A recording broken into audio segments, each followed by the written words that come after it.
আচ্ছা স্টুডেন্টস, কেমন আছো সবাই? ভালো আছো না? আচ্ছা, আজকে পুনরালোচনা করা হবে মূলত বীজগণিত রাশি নিয়ে কয়েকটা দিন ক্লাস করানো হচ্ছে। তো তারপরে আমার যেটা মনে হচ্ছে যে তোমাদের এই বীজগণিত রাশির বেসিক নিয়ে একটু আলোচনা করা উচিত। How does the algebraic expression form or how you can create a algebraic expression, right? তোমরা কিভাবে একটা বীজগণিতীয় রাশি তৈরি করতে পারো বা বীজগণিতীয় রাশির খুঁটিনাটি নিয়ে আলোচনা করা হবে। এটা হলো একেবারে পুরোপুরি বেসিক একটা আলোচনা। যেহেতু তোমরা ক্লাস 6-এ এবার নতুন এই তোমার বীজগণিত নিয়ে কাজ করতেছো, সুতরাং এটা তোমাদের একেবারেই ফান্ডামেন্টাল আলোচনা, বুঝতে পেরেছো? একেবারে বীজগণিতীয় রাশির কি একদম ফান্ডামেন্টাল আলোচনা হচ্ছে এটা। তো বীজগণিতীয় রাশি কি এটা আমরা যদি প্রথমত জানি, এটা তোমরা ক্লাস 5-এ অনেকগুলো করেছো যে অজ্ঞাত রাশি ক এর মান এভাবে নির্ণয় করেছো না? অজ্ঞাত রাশি যে ক জনের 10টি চকলেট ক জনের মধ্যে ভাগ করে দিলে প্রত্যেকে কতটা চকলেট পাবে, এরকম তোমরা তো করেছো তাই না? বা 10টি বা চকলেটের মূল্য একটি চকলেটের মূল্য 10 টাকা হলে এরূপ কটি চকলেটের মূল্য কত টাকা, এই যে যেভাবে ক দিয়ে কিন্তু তোমরা ক্লাস 5-এ অলরেডি করেছো। এইটা কিন্তু এক প্রকার বীজগণিতীয় রাশি। তো এবার আমরা যে বীজগণিতীয় রাশিগুলোর কথা বলবো, এই বীজগণিতীয় রাশি বলতে গেলে প্রথমত আমাদের সবচেয়ে মাথায় যে বিষয়টা আনতে হবে সেটা হলো চলক। কি বলতো? চলক।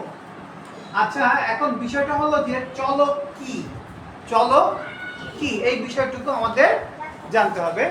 এই চলকটা হলো এক্স ওয়াই জেড বা এ বি সি, এই যে সাধারণত সি কে কনস্ট্যান্ট করা হয়, সি দ্বারা আমরা এক্স ওয়াই জেড এই বি এই টাইপের আরো অনেক ইংরেজি বর্ণমালা থেকে যেগুলো বর্ণ নিয়ে আমরা কি করি একটা চলক তৈরি করতে পারি। এই চলকটা কি?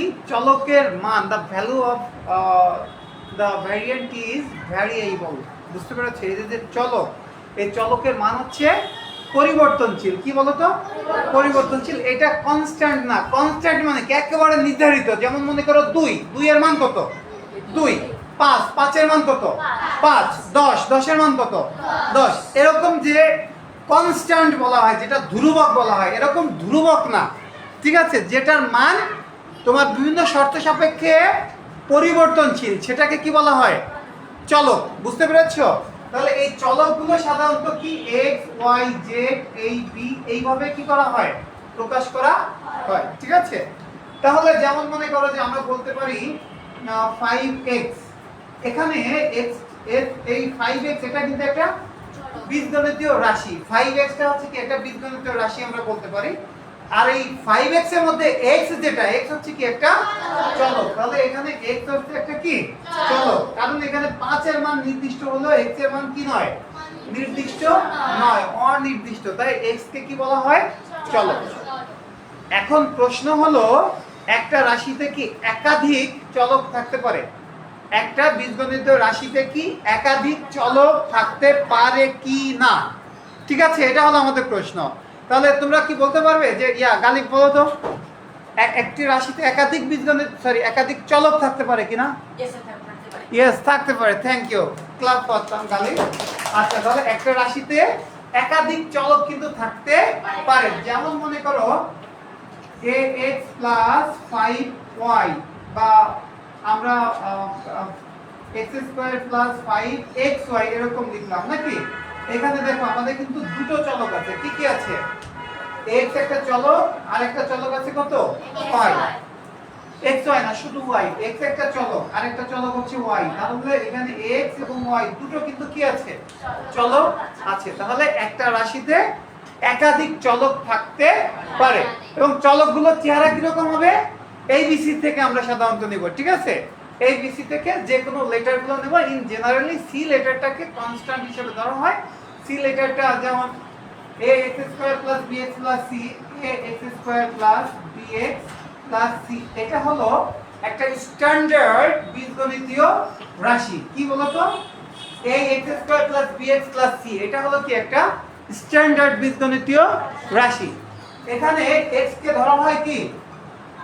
চলক। x কে কি ধরা হয়? চলক। x এর সাথে যেটা আছে এটাকে বলা হয় সহগ। x এর সাথে যেটা আছে সেটাকে বলা হয় সহগ। এই যে এখানে দেখো x স্কয়ার সহগ হচ্ছে এই x এর সহগ হচ্ছে কি, x এর সহগ হচ্ছে b, b এখানে সহগ। আর c কে একটা ধ্রুব রাশি ধরা হয়, কি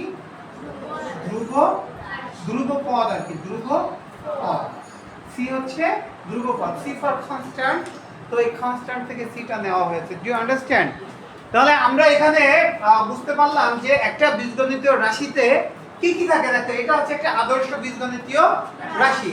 এইটার দিকে যদি আমরা তাকাই তাহলে আমরা দেখতে পাচ্ছি, দেখো এখানে কি কি আছে, চলক আছে, সহগ আছে, চলকের কি আছে, এটা পাওয়ার আছে, চলকের পাওয়ার আছে। এই যে দেখো প্রক্রিয়া প্রতীক আছে, বিভিন্ন বীজগণিতীয় প্রক্রিয়া প্রতীক কয়টি? যোগ, বিয়োগ, plus, minus, into and division, মোট কয়টা? এই যে বীজগণিতীয় প্রতীক আছে এই প্রতীকগুলো কি এখানে লেখা হয়। তারপরে এই যে বিভিন্ন ধ্রুবক, যেমন এটার মতো করে আমরা যদি লিখি 5x² প্লাস 3x প্লাস 9, খেয়াল করো তাহলে x² এর সহগ কত? 5, x এর সহগ কত? 3, আর 9 হচ্ছে কি এখানে ধ্রুব পদ। 9 হচ্ছে কি এখানে ধ্রুব পদ। Clear students? ধ্রুব পদ হচ্ছে যেটা কি কনস্ট্যান্ট, যেটার মান কি হবে না, পরিবর্তন হবে না, সেটাকে কি বলা হয়? ধ্রুবক বা ধ্রুব পদ। Is it clear? তাহলে এই যে ইয়াটা আমরা দেখতে পেলাম, তাহলে আমরা প্রথমত কি পেলাম? চলক। চলকটা সাধারণত কি হয়? চলক সাধারণত পরিবর্তনশীল। চলক এক বা একাধিক হতে পারে। তাহলে আমরা কি কি মনে রাখবো? যে চলক হচ্ছে সেটা যেটা সাধারণত পরিবর্তনশীল এবং চলক এক বা একাধিক হতে পারে। চলকগুলো সাধারণত এই বিসি থেকে এক্স ওয়াই জেড এইগুলো সাধারণত কমন চলক বলা হয়, কিন্তু এর বাইরেও কি আমাদের অন্যান্য চলকও কি করা যায়, নেওয়া যেতে পারে। What happened?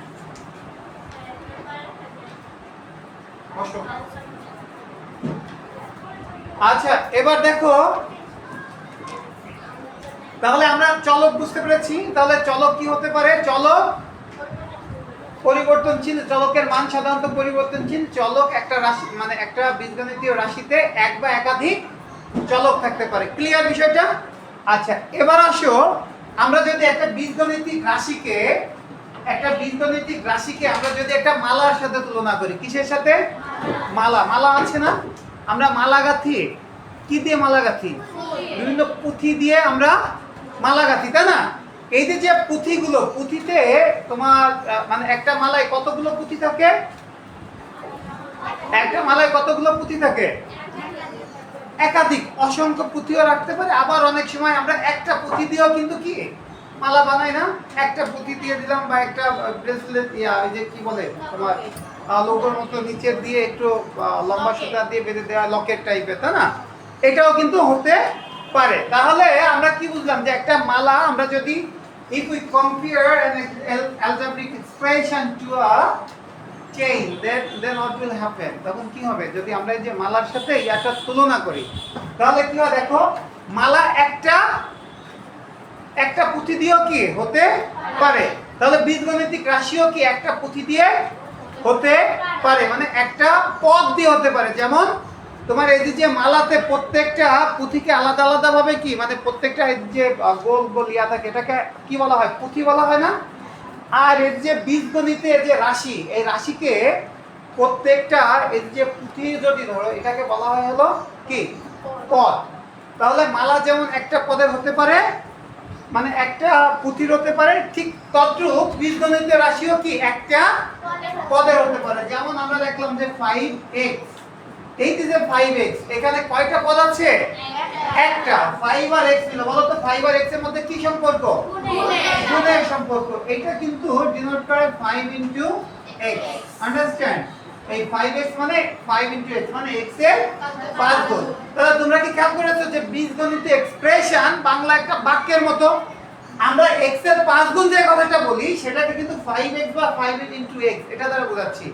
এখানে কিন্তু x এর 5 গুণ একটা বাংলা বাক্য আমরা লিখেছি, একটা বাংলা শব্দ লিখেছি, লিখিনি, না লিখেই কিন্তু এটা আমরা বোঝাচ্ছি। যেমন দেখো 5 x বা 5x, এটা দ্বারা কিন্তু কি বোঝাচ্ছে, এটা x এর 5 গুণ। তার মানে এই যে বীজগণিতিক এক্সপ্রেশন, যেটা বীজগণিতীয় রাশি, এটা এক প্রকার বাক্য, এটাও কি এক প্রকার বাক্য, বা এটা এক প্রকার মানে মালা। বুঝতে পেরেছো বিষয়টা?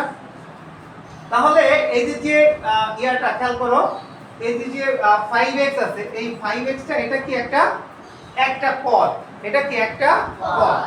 আমাদের মনে রাখতে হবে যে মালা কি দিয়ে গাঁথা হয়, সুতা দিয়ে।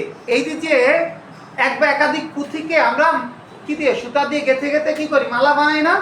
ঠিক একইভাবে আমরা যদি ফুলের কথা বলি, এক বা একাধিক ফুলকে সুতা দিয়ে গেঁথে গেঁথে আমরা কি করি, মালা বানাই না?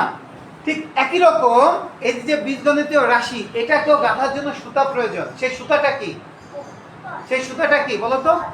প্রত্যেকটা পদকে আমরা মানে এই সুতার মতো একটা কিছু দিয়ে গাঁথি, সেই সুতাটা হলো প্লাস বা মাইনাস। বলতো কি কি?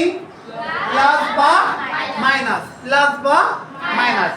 এখন দেখো একটা ফুলের উপরে আমরা যে একটা বড় ফুল, তার উপরে একটা ছোট ফুল দিয়ে অনেক সময় ফুলটাকে ডিজাইন করি না? ওইটাকে কিন্তু তোমার একটাই আমরা মানে কি বলি যে একটাই পদের মতো, বা একটাই কি একটা ফুলের মধ্যেই বিবেচনা করছি, তাই না? মানে একটা স্টেজ, মানে স্টেজ বা একটা স্টেপ হিসেবে বিবেচনা করছি না? ঠিক একই রকম একটা পদের সাথে যদি অন্যান্য পদ গুণ আকারে থাকে, তাহলে সেটাকে আমরা কি বলবো বলতো? সেটা কিন্তু একটাই পদ হবে, সেটা কিন্তু দুই বা ততোধিক পদ হবে না। যেমন মনে করো 5x ভাগ y, এইখানে কয়টা পদ আছে বলতো? এখানে আছে একটা পদ, কারণ 5x ভাগ y, এখানে আমাদের পদ আছে কয়টা? একটা। বলতো একটা পদ কেন আছে? এইটাকে আমরা বলতে পারি 5x y, এইটাকে কিন্তু দেখো একটা পদের মতো মনে হচ্ছে, তাই না? সুতরাং এই যে আবার এখানে যদি এরকম গুণ আকারে থাকতো, এখানে যদি এরকম গুণ আকারে থাকতো 5x y, এটাও কয়টা পদ? একটা পদ। তার মানে কোন দুই বা ততোধিক পদ যদি গুণ আকারে থাকে বা ভাগ আকারে থাকে, সেটা মিলে কয়টা পদ হয়ে যাবে? একটা পদ। আচ্ছা, তাহলে একটা পদের সাথে দেখো আমরা আবারও লিখছি যে এটা মনে করো একটা পদ, তাই না? x/2, এটাও কি একটা পদ। আচ্ছা স্টুডেন্ট, বলতে পারো যে x/2 এর সহগ কত? স্ট্যান্ডার্ড x/2 এর সহগ 1। Anyone can say? Okay please. 1/2, very good. দেখো এখানে x/2, এখানে কিন্তু x এর সাথে মূলত হাফ গুণ আছে, হাফ ইনটু কত? Half into x, isn't it? Half into x, that means x এর সহগ কত? হাফ। আমরা কি সহগটা বুঝতে পেরেছি যে সহগ কি? এখানে চলকের সাথে যা গুণ আকারে আছে। আচ্ছা দেখো, ওকে সিট ডাউন প্লিজ। 5x/3, এখানে x এর সহগ কত? x এর সহগ কত বলো, প্রিয়ন্তি বলো, x এর সহগ কত? 1/3 না 5/3? 5/3 ইনটু x আমরা লিখতে পারি না? x এর সাথে যে সংখ্যাটা গুণ আকারে আছে, সেটা হলো কি x এর সাংখ্যিক সহগ। সহগ আবার দুই প্রকার। সহগ কত প্রকার? দুই প্রকার। কি কি? সাংখ্যিক সহগ এবং আক্ষরিক সহগ। কি সহগ? আক্ষরিক সহগ। যেমন মনে করো আমরা লিখলাম 5xy, এখানে x টা হচ্ছে কি, সরি 5 টা হলো কি সাংখ্যিক সহগ। আচ্ছা x এর সাথে গুণ আকারে কিন্তু y ও আছে, y ও গুণ আকারে আছে না? y কে বলা হয় আক্ষরিক সহগ। কি বলা হয়? আক্ষরিক সহগ। এই আক্ষরিক সহগটা কি? যে অক্ষরটা x এর সাথে অন্য যে অক্ষরটা গুণ আকারে আছে, যদিও অক্ষর বলতে সিলাবল বোঝায়, কিন্তু ইন জেনারেলি আমরা বাংলায় অক্ষর বলতে একটা বর্ণকে বুঝি, তাই না? একটা লেটারকে বুঝি, কিন্তু লেটার আর অক্ষরের মধ্যে কিন্তু পার্থক্য আছে, কিন্তু আমরা জেনারেলি অক্ষর বলতে একটা বর্ণকেই বুঝি, তাই না? তো x এর সাথে যে অক্ষরটা থাকবে বা চলকের সাথে যে অক্ষরটা থাকবে, সেটাই কি আক্ষরিক সহগ। ক্লিয়ার? আর x এর সাথে গুণ আকারে যে সংখ্যাটা থাকবে, সেটা কি তার সাংখ্যিক সহগ। আচ্ছা আমরা y কে যদি চলক ধরি, তাহলে y এর সাংখ্যিক সহগ কোনটা? কত? 5। আর y এর আক্ষরিক সহগ কত? x। Is it clear? তাহলে আমরা এখানে বুঝলাম যে x এর সাথে গুণ আকারে থাকলেই হবে, আগে থাকুক আর পরে থাকুক। যদি পরেও গুণ আকারে থাকে, সেটাকে আমরা কি ধরব? যদি পরেও গুণ আকারে থাকে, সেটাকে আমরা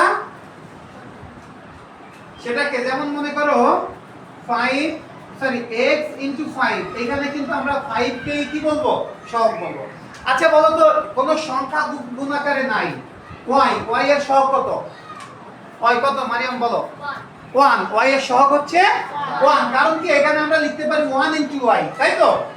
তাহলে আমরা কি বুঝলাম, সহগ নির্ণয়ের ক্ষেত্রে একটা পদের সহগ নির্ণয়ের ক্ষেত্রে যদি ওইটাকে ভাগাকারেও কোনো কিছু থাকে, কি ভাগ, মনে করো যে তোমার x ভাগ 2 আছে, তার মানে হলো এটা 1/2 ইনটু x, তার মানে x এর সাংখ্যিক সহগ কত, হাফ।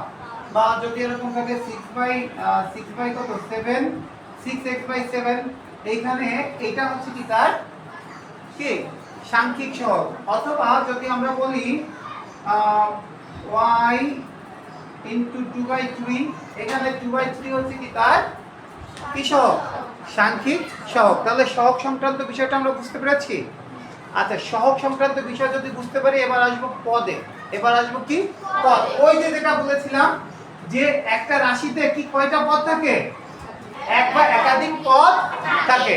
একটা রাশিতে কি থাকে, এক বা একাধিক পদ থাকে। যেমন মনে করো আমরা 5x² + 3x - 2, এই যে যেটা লিখেছি। ও আচ্ছা আরেকটা বিষয় আমরা একটু বলে দিই, দেখো এই x² এর সাথে গুণাকার কি আছে, এই x² এর সাথে গুণাকার কোনটা আছে বলো তো, 5 না -5? -5। তাহলে x² এর সাংখ্যিক সহগ কিন্তু -5, তার মানে সহগটা হবে চিহ্ন সহগ। সহগটা কি সাংখ্যিক সহগ হলে চিহ্ন সহগ হয়, ক্লিয়ার? আর এটা কিন্তু x এর সহগ না, এটা হচ্ছে x² এর সহগ। Do you understand? এটা কি x স্কয়ার এর সহগ, নট x এর সহগ। x এর সহগ কিন্তু 3, x এর সহগ কি 3, আর ধ্রুব পদ হচ্ছে -2। ঠিক আছে, -2 হচ্ছে কি এখানে ধ্রুব পদ। তোমরা কি বুঝতে পেরেছো? তাহলে এই রাশিতে কয়টা পদ আছে, 3টি পদ আছে। আচ্ছা বলো তো এখানে ভাগ y, তাহলে এখানে কয়টি পদ আছে, 3টি, কারণ এইটা এই দুটো মিলে কয়টা পদ, একটি পদ। সবাই কি ক্লিয়ার হয়েছে? কারো কি কোনো ত্রুটি আছে যে বুঝতে পারেনি? না। আচ্ছা এবার কান্তা বলো, Kanta stand up. 2x into 3y plus 3y² plus 5, বলো তো এখানে কয়টা পদ আছে? চারটা। কি কি বলো? 2x, হ্যাঁ 2x, এটা একটা আলাদা পদ। না না না স্যার, ওই দুটো হচ্ছে এই দুটো একটা, কেন দুটো একটা? কারণ ওখানে মাঝখানে হ্যাঁ এখানে আমরা লিখে দেখো, আমরা সরল করলে কি পাই, সরলীকৃত করলে কি পাই দেখো, 6xy প্লাস 3y² প্লাস 5, তাই না? তার মানে মূল বিষয়টা হচ্ছে আমরা এটাকে সরলীকৃত করে যেটা পাবো সেটাই হলো পদ। তার মানে এখানে দেখো 2x আর 3y দুটো গুণ করলে কিন্তু 6x হয়ে যাচ্ছে। তার মানে এইটা এই দুটো মিলে কয়টা পদ, একটা পদ। এখানে ভাগ থাকলেও তাও কি একটা পদ, আগেও আমি বলেছি। তাহলে এখানে কয়টা পদ আছে, মোট কয়টা, 1 2 and 3। তাহলে এই যে রাশিতে কয়টা পদ আছে, 3টা পদ আছে। এবার দেখো আমাদের, তাহলে বসো, পদ নির্ণয় করার সময় মনে মনে আমরা সরলীকরণ করে ফেলবো। সরলীকরণ করাটা কিন্তু খুবই গুরুত্বপূর্ণ। আচ্ছা এবার একটু দেখো তো, এবার আরেকটু দেখো, আমরা আরেকটা লিখি। তোমরা কি জানো সদৃশ পদ কি? সদৃশ পদ কি? যেমন সদৃশ পদটা হলো 5x² প্লাস 3x²। তাহলে এইখানে দেখো 5x² আর 3x², এই দুটো চলক কি একই না?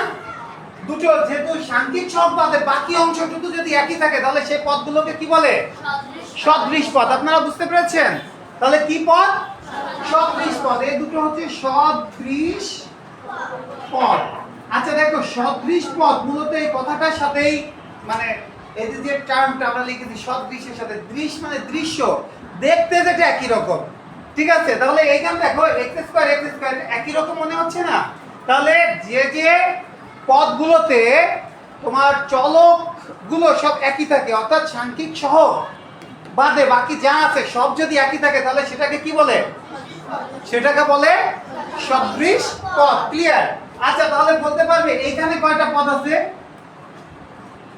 5x square plus 3y square বলো মিম্মা বলো একটা পদ ভেরি গুড ক্লাস ফর মিম্মা দেখো এখানে কারণ আমরা লিখতে পাচ্ছি যেটাকে সরল করলে কয়টা হয় 5 আর 3 8 x স্কয়ার তাহলে 8x স্কয়ার তার মানে কি এখানে কয়টা পদ আছে একটা পদ তার মানে আমরা সাধারণত যেটা শিখেছিলাম যে মালাগুলো গাঁথা হয় প্লাস বা মাইনাস দ্বারা কিন্তু যদি সেটা সদৃশ পদ হয় তাহলে কিন্তু প্লাস বা মাইনাস দ্বারা যা দ্বারাই গাঁথা হোক না কেন সেটা সরল করার পর যে কয়টা পদ পাবো আমরা সেটাকেই পদ ধরবো ঠিক আছে তার মানে প্লাস বা মাইনাস দ্বারা মালা গাঁথলেও বা এই যে পদ একটা পদ প্লাস বা মাইনাস দ্বারা গাঁথলেও আমরা কিন্তু সদৃশ পদ যতগুলো থাকবে ততগুলো মিলে কয়টা পদ ধরবো একটা পদ ক্লিয়ার আচ্ছা স্টুডেন্ট সদৃশ পদ নিয়ে আমরা আরো একটু আলোচনা করি দেখো 7x cube y plus 2x cube y minus 3 y x cube আচ্ছা বলো তো এই পদগুলো কি সদৃশ পদ কিনা এই পদগুলো কি সদৃশ x cube y আছে এখানে x cube y আছে কিন্তু এখানে y x cube আছে x cube y আর y x cube কি একই জিনিস হ্যাঁ কান্তা বলো তো x cube y আর y x cube কি একই জিনিস সরি হ্যাঁ বলো x cube y আর y x cube এটা কি একই জিনিস কিনা একই জিনিস কিনা সেটা বলো তুমি বলো নাজিয়া বলো x cube y আর y x cube এই দুটো কি একই জিনিস একটু বুদ্ধি খাটালেই বুঝবে এদের মধ্যে কি সম্পর্ক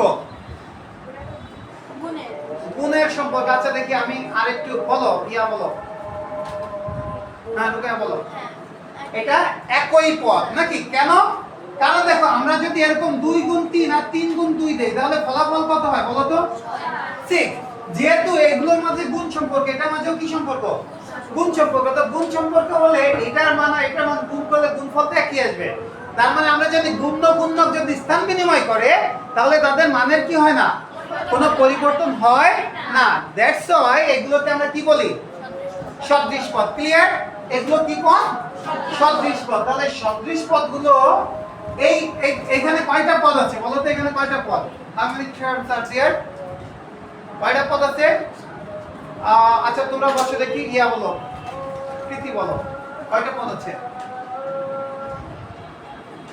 একটা পদ ভেরি গুড আচ্ছা দেখো এখানে আমরা এই সাদৃশ পদগুলো যোগ বিয়োগ করার সময় এটাকে আমরা যে কোনো একটা বস্তুর মধ্যে তুলনা করতে পারি যেমন মনে করো যে আমের সাথে তুলনা করলাম 7টা আম আর 2টা আম কয়টা আম মনে করো তোমার কাছে 7টা আম ছিল মনে করো যে নাফিসার কাছে 7টা আম ছিল আর ইয়ার কাছে নাদিয়ার কাছে আছে মনে করো নাজিয়ার কাছে আছে মনে করো 2টা আম তাহলে কয়টা আম হলো 7 আর 2 কত 9টা আম সেখান থেকে মনে করো যে ইউমিকে 3টা আম দিয়ে দিল তাহলে কয়টা আম থাকলো 6টা আম থাকলো তাহলে 6x cube y this is only one term that's why this whole expression contains only one term not more than one understand okay তাহলে আমরা সাদৃশ পদগুলোর ক্ষেত্রে কি বুঝলাম যে চলকগুলো কি থাকতে হবে সেম থাকলেই কি চলক তাদের পাওয়ার সহ সম্পূর্ণ যেমন দেখো x square y plus x y square বলো তো এই দুটো কি সদৃশ পদ কিনা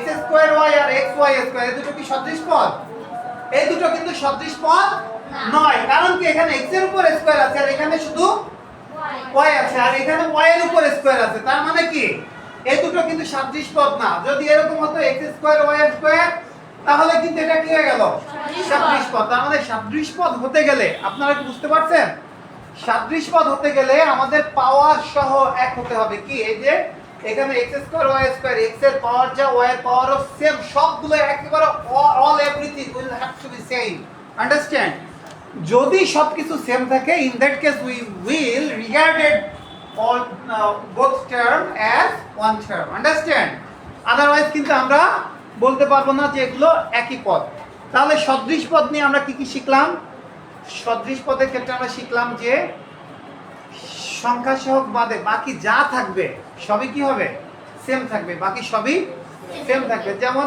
এখানে আমরা দেখলাম যে যদি x কিউব y থাকে x কিউব y এটা হতে পারে বা যদি x থাকে তাও হতে পারে যদি 3x আর 3y আর 5y তাও এক হতে পারে 3xy 5xy তাও সেম হতে পারে যদি এখানে দেখো x কিউব y আছে তার মানে x কিউব বাই মানে সব কিছুতে x এর উপরে কিউব মানে এই সম্পূর্ণ টার্মটা একই হতে হবে, কিন্তু কথা আছে যে x কিউব বাই আর y x কিউব এই দুটো কি, যেহেতু এদের মধ্যে গুণ সম্পর্ক, এই চলকগুলো যদি আগে পরে থাকে মানে এটা, তাহলে কি এদের মানে কোনো পরিবর্তন হবে না। ক্লিয়ার? তাহলে সেটাকে আমরা সদৃশ পদ ধরবো। তাহলে সাংখ্যিক সহগ নিয়ে আমাদের যে আলোচনা, কারোর কি কোনো কনফিউশন আছে? সদৃশ পদ নিয়ে কারোর কোনো কনফিউশন আছে? কারোর কোনো কনফিউশন নেই। আমরা তাহলে সদৃশ পদ আর ইয়াটা আমরা শিখতে পেরেছি। আচ্ছা, আর একটা বিষয় সদৃশ পদ নিয়ে আমরা একটু আলোচনা করব। দেখো 3x square y plus 3x minus 5x cube y ভাগ x। আচ্ছা বলো তো স্টুডেন্ট, এখানে কয়টা টার্ম আছে? কয়টা টার্ম আছে এখানে? এখানে how many terms are there? Who will say? Yeah, Mariam, stand up please. Mariam, how many terms are there?